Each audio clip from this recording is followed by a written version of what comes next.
ئافرەتێک کە ئەکەوێتە سۆری مانگانەوە توانێت دەستی لێ بدا. بەڵام لای شافعی ڕەحمەتی ئەڵڵای لێ بێ فەرموون ناتوانێت ئافرەتێک کەوت بێتە سۆری مانگانەوە دەستی لێ بدا. بەڵگەشی چییە؟ بەڵگەی ئەوەیە کە ئەفەرمێ ئافرەتانی سەحابە کە کەوتونەتە سۆری مانگانەوە بە هیچ شێوەیە دەستیان لە موسحەف نەیەوە. بەڵام ئیمامی ابن تەیمیە لەسەر ئەو بابەتە قساکە فەرمێ لە سەردەمی رسول الله صلى الله عليه وسلم أصلا مصحف نەبوو کۆ کرابێتەوە وان دەستی لێ بدەن. چونکە تا رسول الله ما بقرآن هەردا بەزی مصحف کامل نەهات.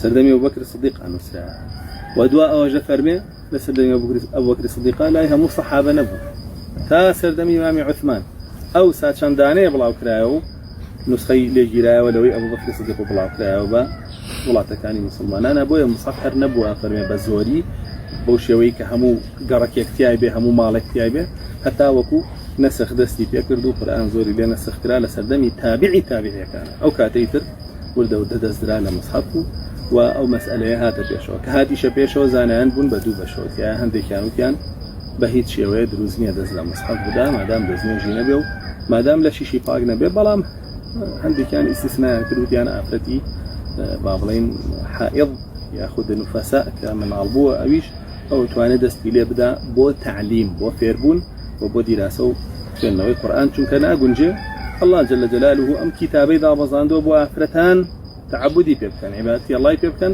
بەڵام لە مانگێکە دە ڕۆژ نەتوانن نزیکی بکەون بەو شێوە لە ساڵێکە 12 مانگ ناتوانن نزیکی بکەون 12 دە ڕۆژی ناتوانن نزیکی بکەون 120 ڕۆژ 4 مانگەکە زۆر بووە بۆ یاڵێ کەس ناتوانێت مەحرومیانکە بۆ ماوەی 4 مانگ لە قورئان بەڵکو ئەتوانن دەستی لێ بدەن.